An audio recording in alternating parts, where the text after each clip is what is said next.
Assalamualaikum warahmatullahi wabarakatuh. Waalaikumsalam warahmatullahi wabarakatuh. Innal hamdalillah nahmaduhu wa nasta'inuhu wa nastaghfiruh wa na'udzu billahi min syururi anfusina wa min sayyiati a'malina.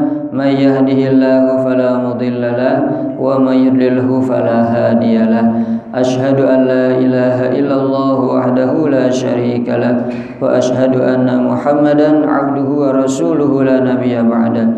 Allahumma salli wa sallim wa barik ala sayyidina Muhammadin wa ala alihi wa ashabihi ajma'in, amma ba'd. Qala Allah ta'ala fil Qur'anil Karim, a'udzu billahi minasy syaithanir rajim. Bismillahirrahmanirrahim. Yarfa'illahu alladhina amanu minkum walladhina utul ilma darajat. Wa qala Rasulullah sallallahu alaihi wasallam, man salaka tariqan yaltamisu fihi ilman sahalallahu lahu bihi tariqan ilal jannah. Sadaqallahul azim wa sadaqa rasuluhul habibul karim wa nahnu ala dhalika minasy syahidin wa syakirin walhamdulillahi rabbil alamin.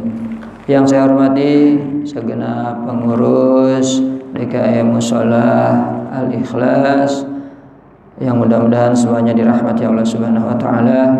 Yang saya hormati para asatidz, para hujat, para bapak-bapak, ibu-ibu, segenap Bapak RW, Bapak RT, yang mudah-mudahan semuanya dirahmati Allah Subhanahu wa taala. Di pagi yang hari yang penuh barokah ini, mari bersama-sama kita memanjatkan puji syukur kita kehadirat Allah Subhanahu wa taala. Alhamdulillah, dengan rahmat nikmat yang Allah berikan kepada kita di pagi hari ini, walaupun subuhnya sekarang bertambah pagi ini ya, bertambah awal, mudah-mudahan kita alhamdulillah telah dapat melaksanakan sholat subuh berjamaah. Mudah-mudahan kita bisa isi waktu kita juga dengan bersama-sama thalabul ilmi. Mudah-mudahan kehadiran kita senantiasa mendapat ridho dari Allah Subhanahu wa taala. Salawat dan salam kita sampaikan pada junjungan kita yang mulia Nabi Muhammad sallallahu alaihi wasallam. Mudah-mudahan kita yang hadir di sini kelak mendapat syafaat dari Rasulullah sallallahu alaihi wasallam. Berikutnya mari sama-sama kita berselawat pada Nabi Muhammad sallallahu alaihi wasallam.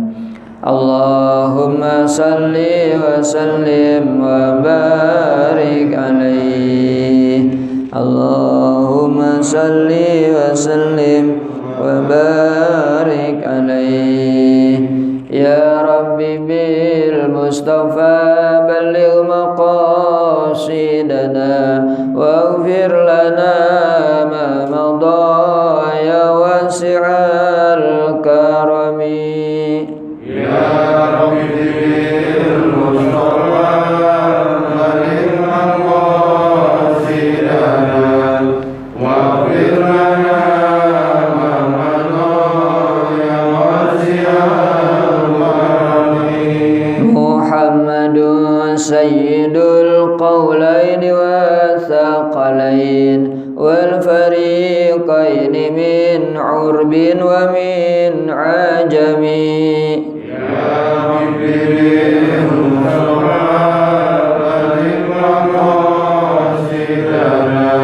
واغفر لنا ما مضى يا واسع هو الحبيب الذي ترجى شفاعته لكل هول من الأهوال مقتحم. يا رب بالمصطفى بلغ مقاصدنا واغفر لنا ما مضى.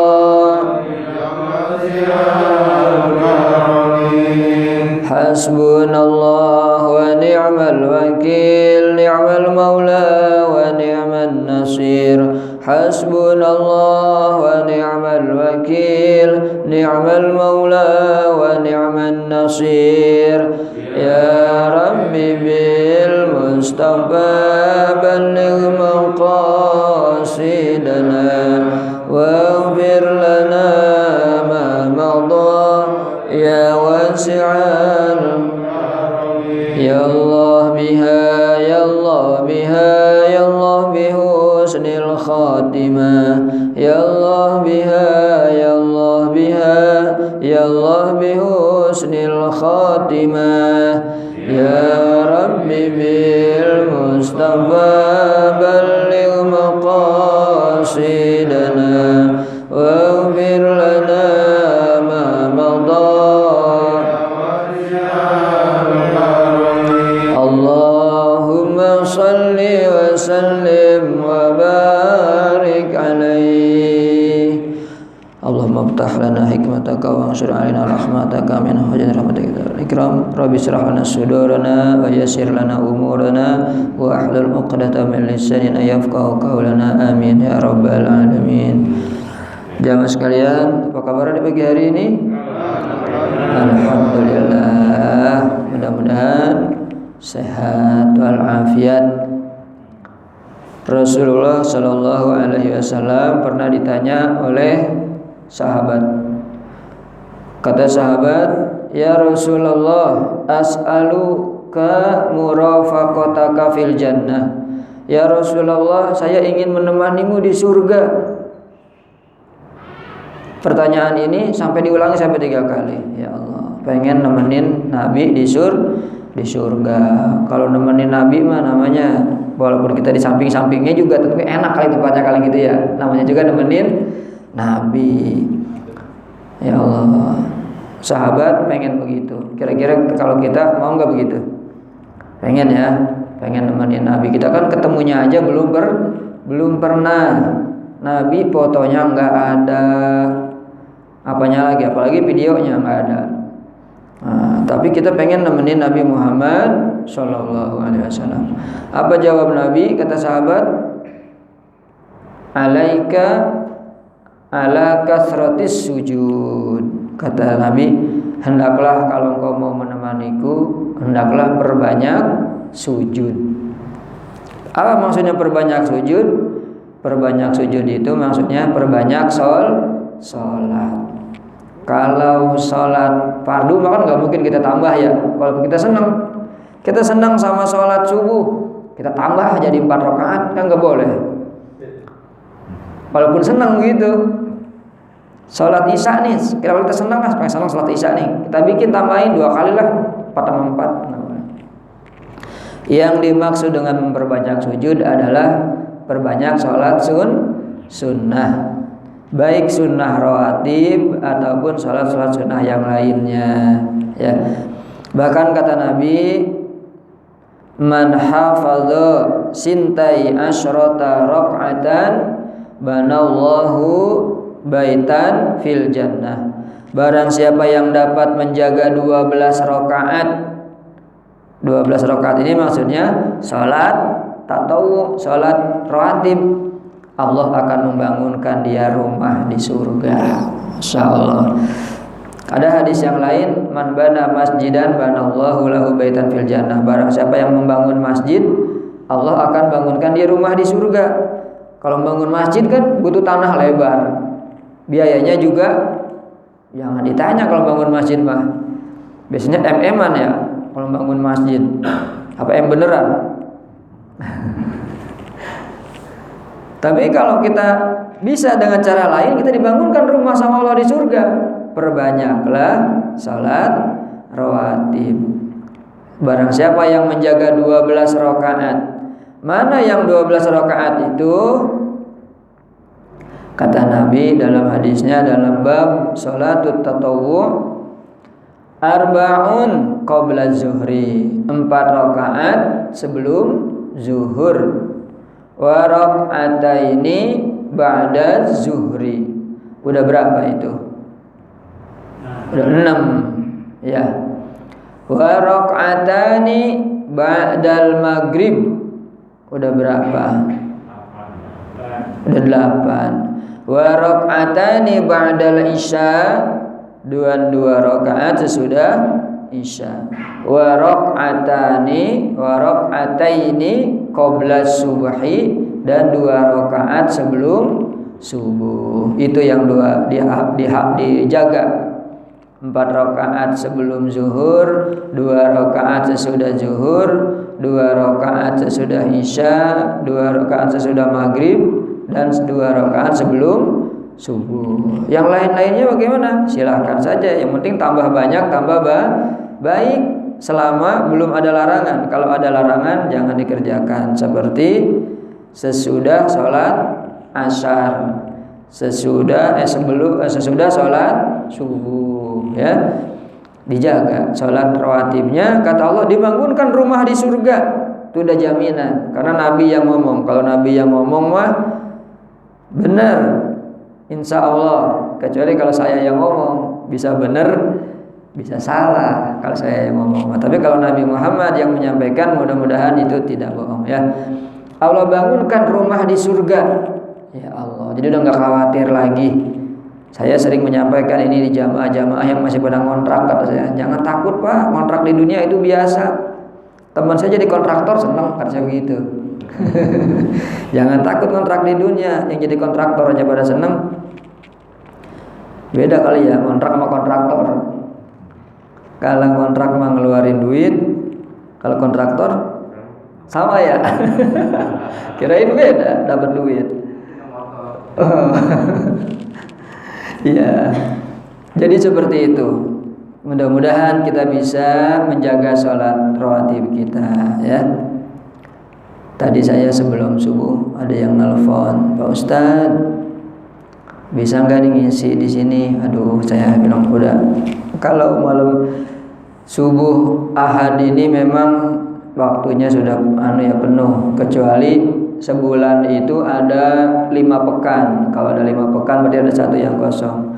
Kalau 4 pekan ini sudah ada pengajian semua. Ini 2 pekan di sini, 1 pekan di Mushola Al-Ansor, 1 lagi di Masjid An-Nur. Kalau saya geser-geser ntar jadwal yang rutin jadi ngacak ini.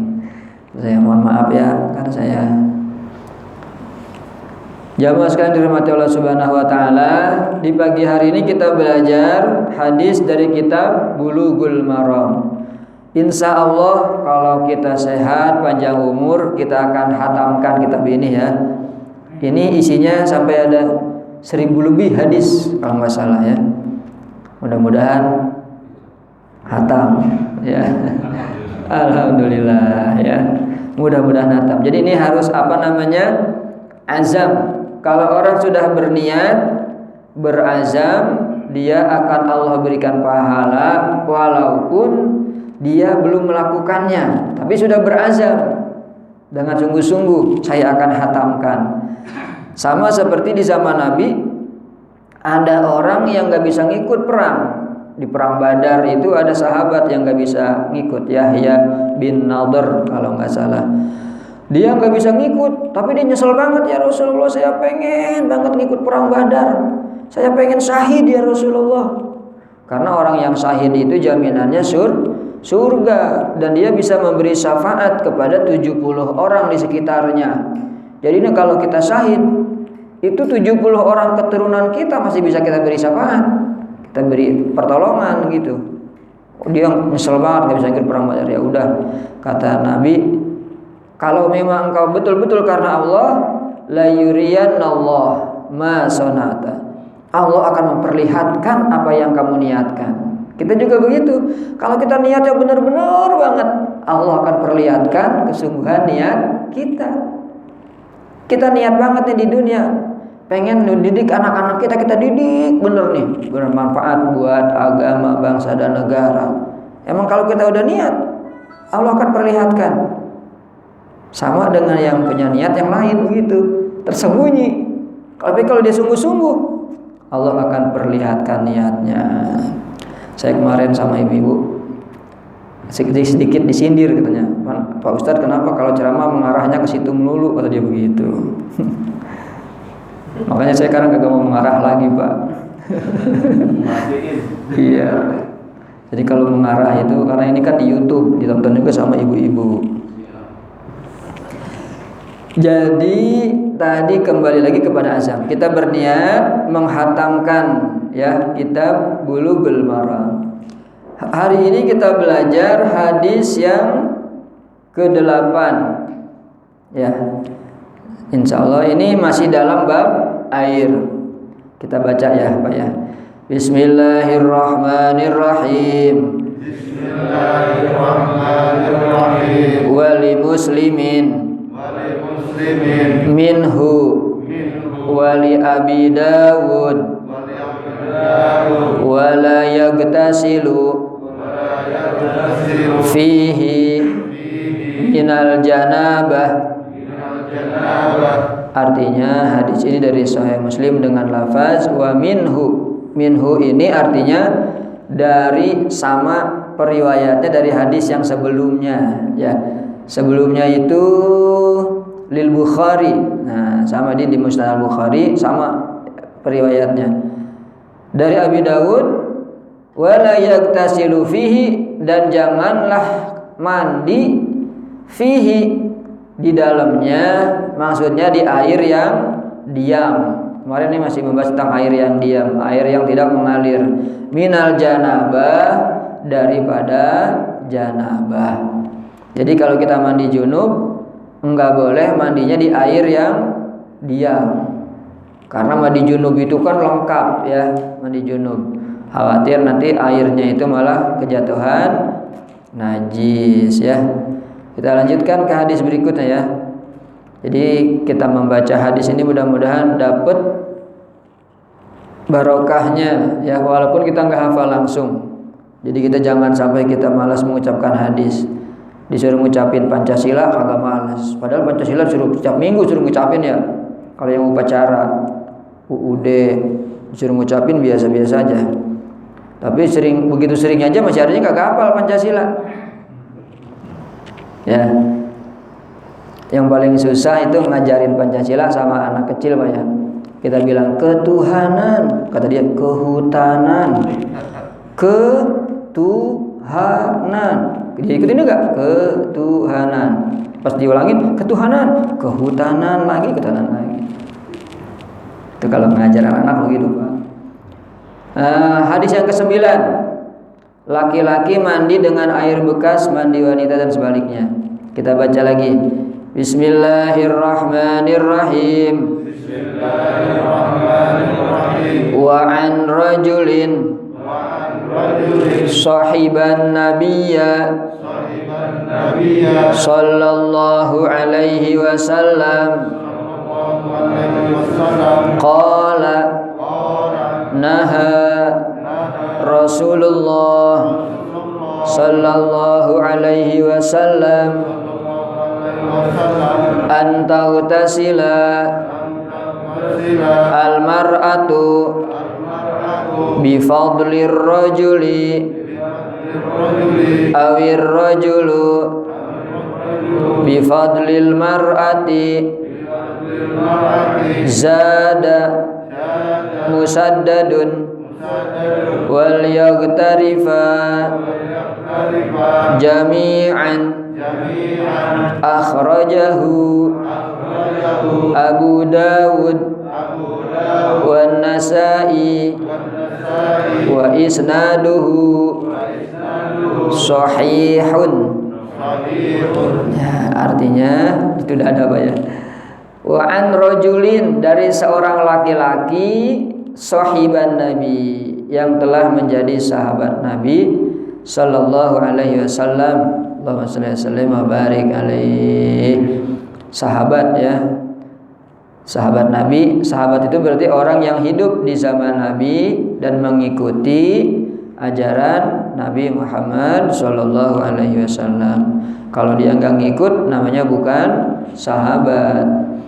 Abu Jahal tidak disebut sahabat, Abu Lahab tidak disebut sahabat karena tidak mau ikut ya.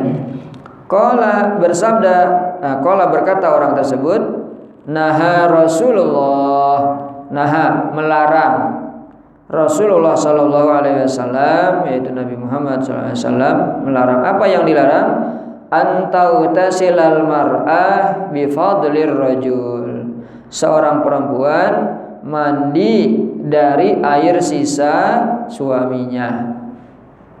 nggak boleh. Jadi air bekas suami mandi, ini mandi junub ya, airnya nggak dibuang, ditadangin, dipakai lagi buat istri. Kok bisa begitu? Mungkin kalau di kita mah nggak jarang begitu Pak ya, karena di kita mah air banyak. Kalau di Arab kan zaman dulu air sulit ya, air itu harus ngambil dari sumur, dibawa ke rumah masing-masing. Jadi sumur itu satu sumur buat rame-rame, bukan kayak kita di setiap rumah ada sumur. Kalau di Arab dulu kan begitu, sumur tuh barang yang langka ya. Jadi istri mandi dari air bekas suami itu nggak boleh, atau suami mandi bekas istri. Zada Musaddad, ditambahkan oleh Musaddad, wal yagtarifa jami'an, hendaklah bareng. Maksudnya yagtarifa itu menciduk, mengambil airnya bareng-bareng secara bersamaan. Jadi kalau gantian mah kagak boleh. Bolehnya mandi bareng-bareng. Cuman nggak bisa Pak Ustadz. Emang kenapa? Kamar mandinya sempit. Ya kalau sempit jangan dipaksain. Kan kamar mandinya ada yang lega, ada yang sempit. Apalagi tinggalnya di rumah petakan ya, cuman semeter berdiri. Waduh, saya pengen lagi. Ya kalau pengen lagi ya nggak jadi masalah, ya mandi lagi. Nggak dilarang ya. Yang penting belum komat. Kalau udah komat bagaimana Ustaz? Ajar lagi. Ajar di rumah dah itu mah. Cuman ketinggalan sholat jamaahnya ya. Jadi boleh mandi berdua apabila memungkinkan. Kamar mandinya besar ya.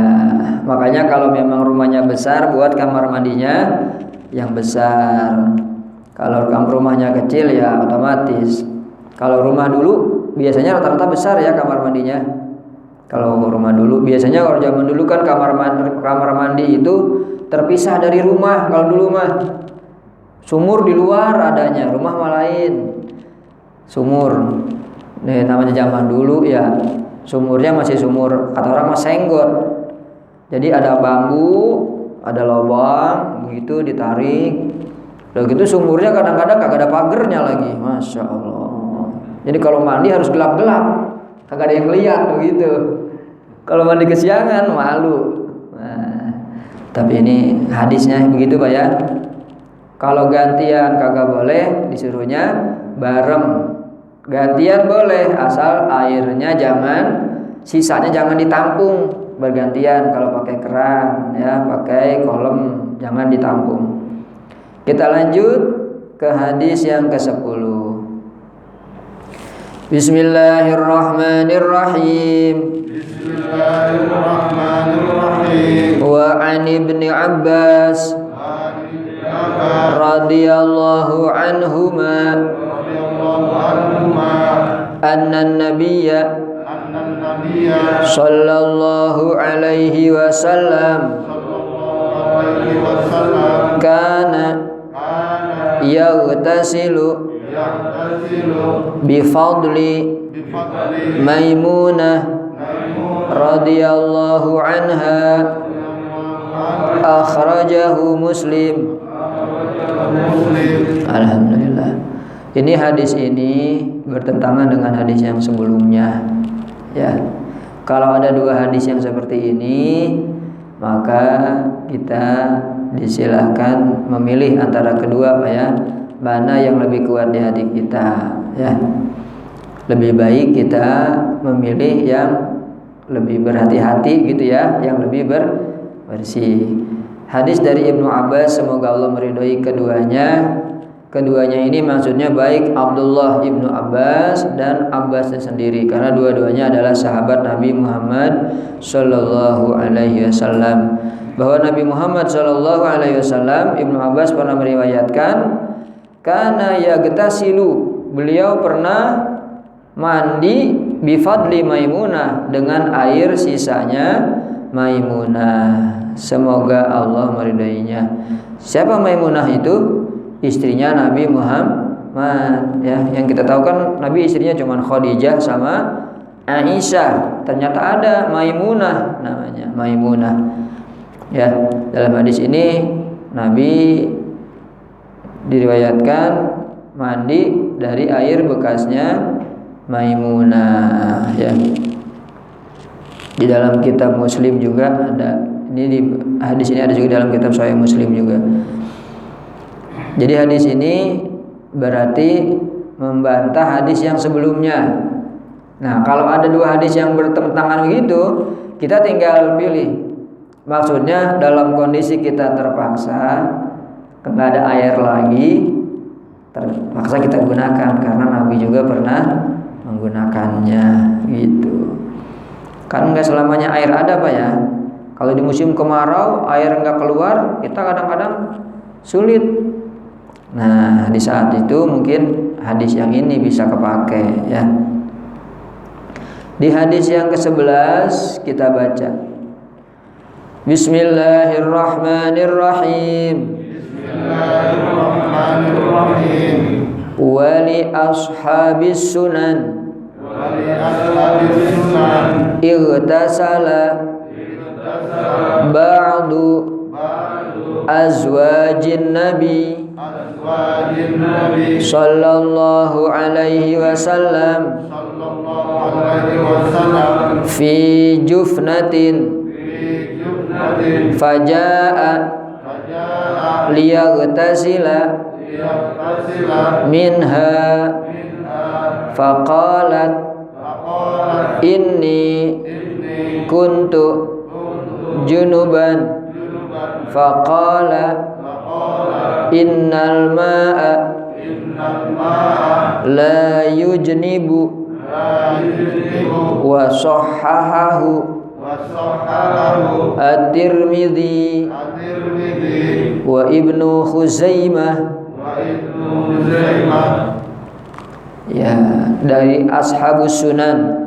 Siapa ashabus sunan? Maksudnya para pemilik kitab hadis seperti Sunan Ibnu Muslim, Sunan Ibnu Majah, itu namanya ashabus sunan, Pak ya. Sunan Bukhari, ya, ashabus sunan. Maksudnya dari beberapa para ahli hadis, mereka menyebutkan ada hadis yang menyatakan ightasala ba'du azwajin nabi, mandi sebagian beberapa para istrinya Nabi Muhammad sallallahu alaihi wasallam fi jufnatin, dalam sebuah bejana, ya. Mandi dalam sebuah bejana. Kalau mandi dalam bejana nyemplung apa gimana, Pak? Nyemplung, ya? Apa mungkin di zaman Nabi ada bejana seukuran orang begitu, ya? Fi jufnah, dalam sebuah bejana. Karena di sini disebutkannya fi, dalam sebuah bejana bisa jadi nyemplung, ya. Faja'a liyaghtasila minha, kemudian Nabi Muhammad datang untuk mandi di tempat itu juga. Kemudian faqalat, berkata istrinya, ya Rasulullah, ini kuntu junuban, saya junub ya Nabi. Begitu. Junub itu bukan hanya karena berhubungan, Pak ya. Junub itu bisa saja karena haid, kan junub juga, ya. Maka Nabi berkata, Nabi bersabda, innal ma'a la yujnib, sesungguhnya air itu tidak menjadi junub. Hadis ini disahihkan oleh At-Tirmidzi dan Ibnu Khuzaimah. Maksudnya kalau mandi orangnya nyemplung berarti airnya dikit apa banyak? Banyak, ya, airnya nggak sedikit lah. Kalau segede kendi doang mah kagak bisa, apalagi cuma segede gentong kita ukuran badan. Kalau orangnya sampai nyemplung bisa jadi airnya banyak, ya. Kemudian air yang banyak itu tidak menjadi najis karena junub. Jadi kalau kita mandi di kolam yang besar, maka boleh orang lain juga mandi dari air itu. Ya, jadi mandi itu bisa dibedakan menjadi dua. Ada mandi biasa, ada mandi junub, ya. Ada mandi junub. Adapun di hadis yang ke-8 tadi, yang kagak boleh mandi di air diem adalah mandi junub, ya. Mandi junub di air yang diem. Kemudian tidak mandi juga berbarengan, mandinya mandi junub. Ya, tapi kalau airnya banyak, maka bisa digunakan untuk mandi bergantian. Ya, jadi seperti itu. Memang ini hadisnya kadang-kadang berbeda-beda Pak ya. Tapi ini mudah-mudahan bukan menjadi kita bertambah bingung ya, tapi justru menambah hazanah pemikiran kita sehingga kita banyak mempunyai dasar hadis ya. Jadi seperti itu. Jangan menjadi tambah bingung. Ini yang mana yang mau dipakai ya? Jadi kayak kita mau gosok gigi, pasta giginya ada Pepsodent, ada Ciptaden, ada Close Up, banyak lagi merek-merek yang lain. Tinggal kita terserah mau mana yang makainya, sukanya yang mana. Begitu juga dengan hadis. Banyak alternatif pegangan. Artinya ketika kita melakukan yang ini, oh dasarnya hadis yang ini. Ketika melakukan yang ini, dasarnya hadis yang ini ya. Jadi yang penting kalau ada dasarnya, maka silahkan dilakukan. Seperti apa yang dikatakan oleh Imam Asy-Syafi'i, kata beliau, "Idza shahhal hadis fahuwa mazhabi."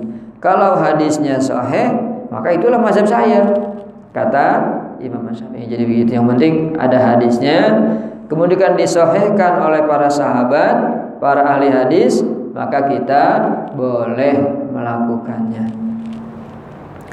Kemudian di hadis yang ke-11, tadi udah ini ya, sekarang hadis yang ke-12. Hadis yang 11 tadi bahwa air tidak menjadi junub, tidak menjadi najis karena airnya banyak. Ini masih bab air tapi pasalnya sudah berubah.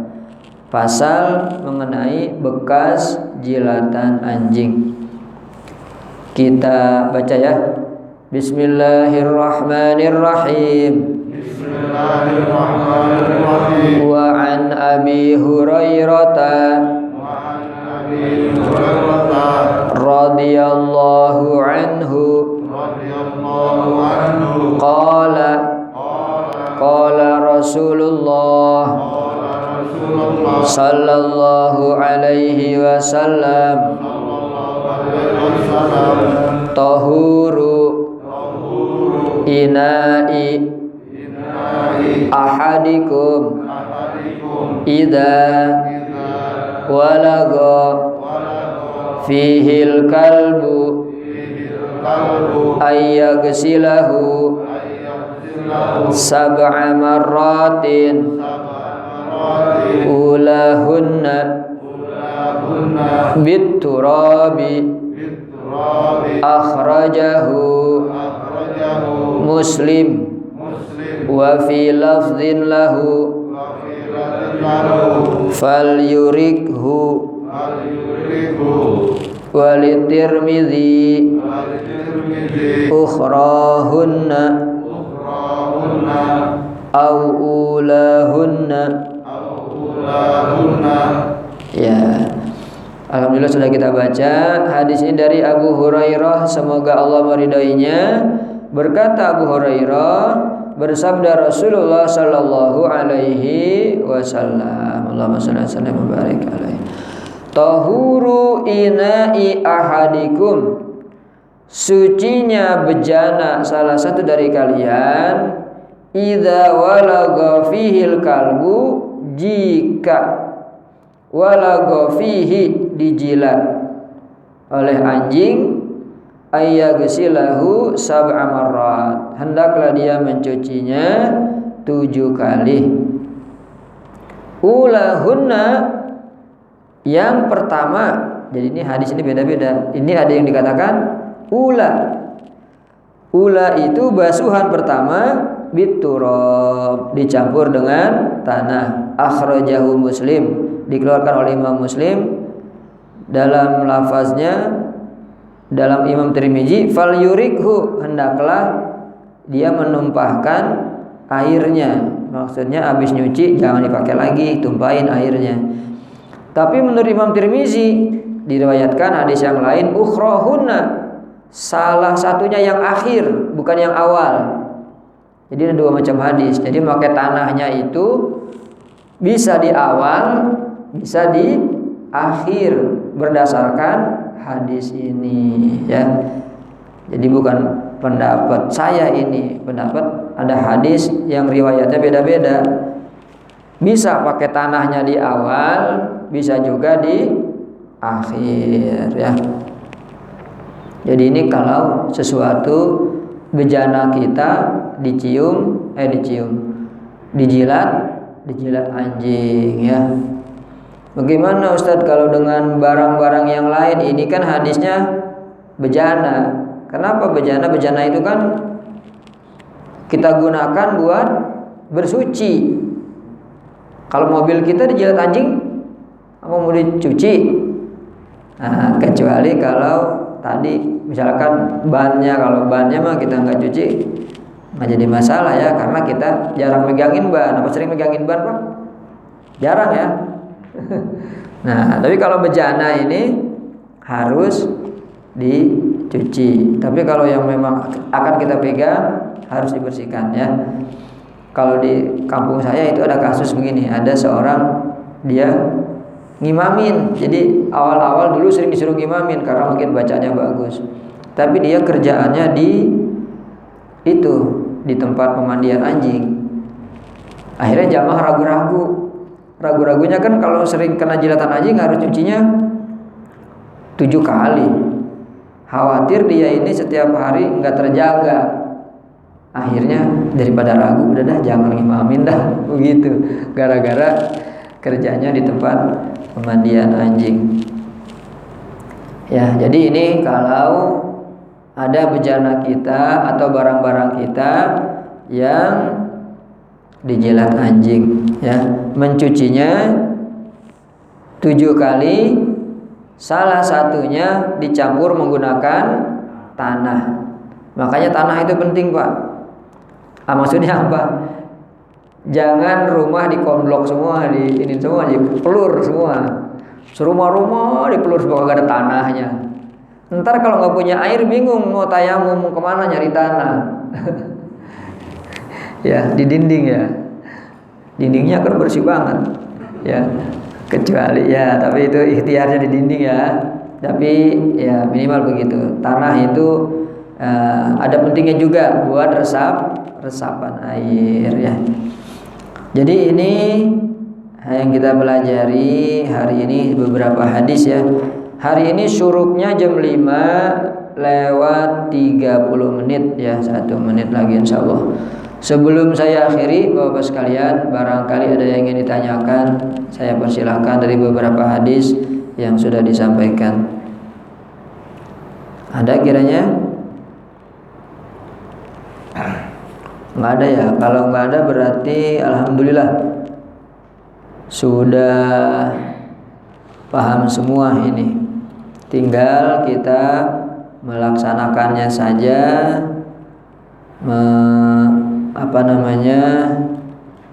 mewanti-wanti agar semuanya berjalan dengan baik. Apa yang kita lakukan berdasarkan ilmu, ya, berdasarkan ilmu, ya. Baiklah Bapak sekalian, bila tidak ada, mari sama-sama kita akhiri ta'lim kita di pagi hari dengan doa kepada Allah Subhanahu wa taala. Mudah-mudahan apa yang kita pelajari bermanfaat buat kita semua. Nastaghfirullahaladzim. Allahumma salli ala sayyidina Muhammad wa ala ali sayyidina Muhammad wa sallim wa radiyallahu wa tabaraka an kulli sahabati rasulillahi ajma'in walhamdulillahi rabbil alamin. Allahumma inna nas'aluka ridhaka wal jannah wa na'udzu bika min sakhatika wan nar. Allahumma anfa'na bima 'allamtana wa 'allimna ma yanfa'una warzuqna uluman tanfa'una bi rahmatika ya arhamar rahimin. Rabbana adkhilna mudkhala sidqi wa akhrijna makhraja sidqi waj'alna min ladunka sultanan nasira. Allahumma arinal haqqa haqqa warzuqna ittiba'ah wa arinal batila batila warzuqna ijtinabah. Allahumma inna nas'aluka fahman nabiyyin wa hifdzal mursalin wa ilhama malaikatikal muqarrabin bi rahmatika ya arhamar rahimin. Allahumma inna na'udzubika min ilmin la yanfa' wa min qalbin la yakhsha wa min nafsin la tasba wa min du'ain la yustajabu laha. Rabbana ya Allah taqabbal minna innaka antas samiul alim wa tub alaina innaka antat tawwabur rahim. Rabbana ya Allah atina fid dunya hasanah wa fil akhirati hasanah wa qina adzaban nar wa qina adzabal qabri wa qina adzabal mizan wa adkhilnal jannata ma'al abrar ya aziz ya ghaffar ya rabbal alamin.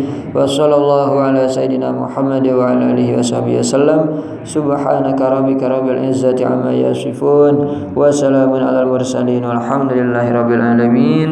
Kurang lebihnya mohon maaf. Assalamualaikum warahmatullahi wabarakatuh.